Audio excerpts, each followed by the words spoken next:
I think it's just the NFL. They have increasingly used technology to be able to track who's betting on games. I think that's the big, and I think they're getting that feedback.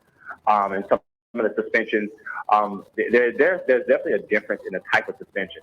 If you're, the policy was that NFL players could not bet on any sports, whether in NFL or otherwise. That was changed in 2018, so that they could bet on other sports other than the NFL, but they could not do so at an NFL facility. And so that's where you see the shorter suspensions coming from. But betting on the actual games, that's where you see the indefinite longer suspensions coming from. Yeah, and I think a bigger issue here is the guys that got suspended today, the new wave. It's pretty clear why they were suspended. I mean, they broke pretty obvious rules that are there. But what are the obvious rules? Because not everyone knows that. Well, with one of the players with the Colts actually bet $1,000 on a Colts rushing prop.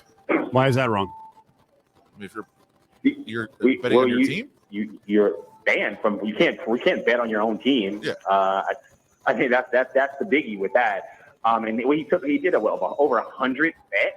Yeah, and on NFL games, that's so clear. And then the other player that was suspended for 6 games, he openly admitted, hey, I was following the rules of Tennessee, of this Titans player, but guess what? The rules say you cannot bet in the facilities, and he openly admitted in a statement that he had bet at the NFL facility. Doug, you just told yourself that's against the rules, and it apparently. I think that's probably something that he needs to talk to his agent about, because if you are willing to just openly admit something and claim that you're innocent, that means you weren't clear on the rule. That's something you need to be talking to your agent representative about. And that's my point. I mean, I don't think anybody is gonna have any issue at all with, hey, you've been on an NFL game, you've been on your own team, you're suspended. That's clear. That's not even up for debate. But the actual rules that are written are a problem. So the NHL rule is like 7 words long. Players cannot bet on NHL games. That's the rule. The entirety of the rule. That's it. The NFL rule is like pages. And there's so much vagary. And again, the guys that are suspended today, I don't even that they did what they did. They broke the rules, and that's fine. Now, a lot of the bets that the guy was making was for his friends back home, because he lived in Indianapolis and they lived in a non-betting state. And so they were like, hey, can you put $25 on this game for me? Can you put $50 on this game for me? And he's doing it, which I think we've all done. By the way, it's illegal, but I think we've all done it. So that is what it is. But then the $1,000 bet on the Colts prop, that's a problem. That's why you're suspended, and that's clear. But there are so many vagaries to the rule. I've said this before. There is multiple players on the Raiders who have asked me about something.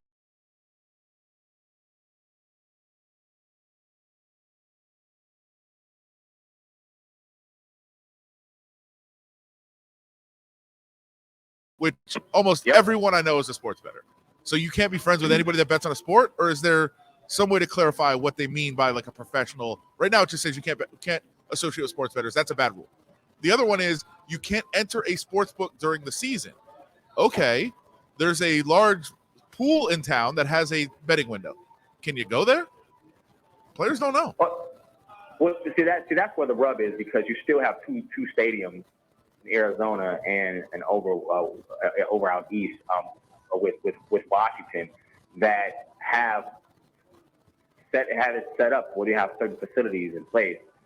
So how does that play when you have these different relationships with sports gaming, and then you have players that are in the facility playing, but then you tell them not to walk into a sports book? I think that's where the rules need to be more clearly defined, and then the association piece is definitely an issue. But I still think that's not the reason why these guys are constantly suspended. I mean, I think it's pretty clear. Don't bet on NFL games. It's also pretty clear. Don't bet on. You don't bet on NFL games, but also don't bet on other. You can bet on other sports, but don't do so at an NFL facility. And then also, every team has as a player rep. Go talk to your player rep. You have an agent. Go talk to your agent about the rules. And so you also know the CBA is pretty big as well. And so to be able to understand and interpret the CBA, you also talk to your team rep. And so if you don't feel comfortable to talk to your team rep or talk to your agent, then you clearly think that something you're doing might be wrong. Then are flouting the rules. You're trying to circumnavigate. Yeah, I like I said, the guys that are suspended for good reason. They broke the rules. They're clear rules. That's fine. But at some point, there does need to be, like, for example, in Tennessee, if you walk up and down Broadway, where everybody goes when they're in Nashville, a bunch of the restaurants have sports books in them. Can you eat there? Oh, really? Like, I don't know. Can you eat there or not? And like, that's not addressed specifically. So even I've talked to agents, they're like, I don't know. Like, I'm not sure what the rule is because it's vague in the CBA. So that's where you need to address it and get it better. And like I said, the NHL rule is like 7 words long, very, very easy to understand whether you're doing right or wrong.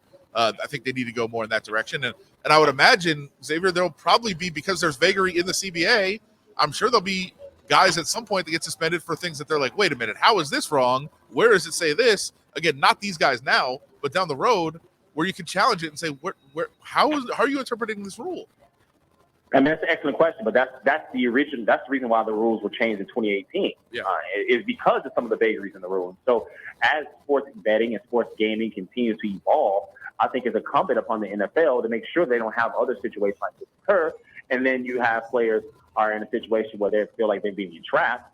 And then it puts more onus on the NFL to be able to police this. Now, the technology element of, if you're going to putting all this money into some of these partners for the geo tracking, and then also having investing in companies that work with sports gaming to determine how, if someone who has an account as a player and they bet, then if you can invest in that, you can invest in making sure there are clear rules for players to understand, well, when you're violating a rule and when they're not.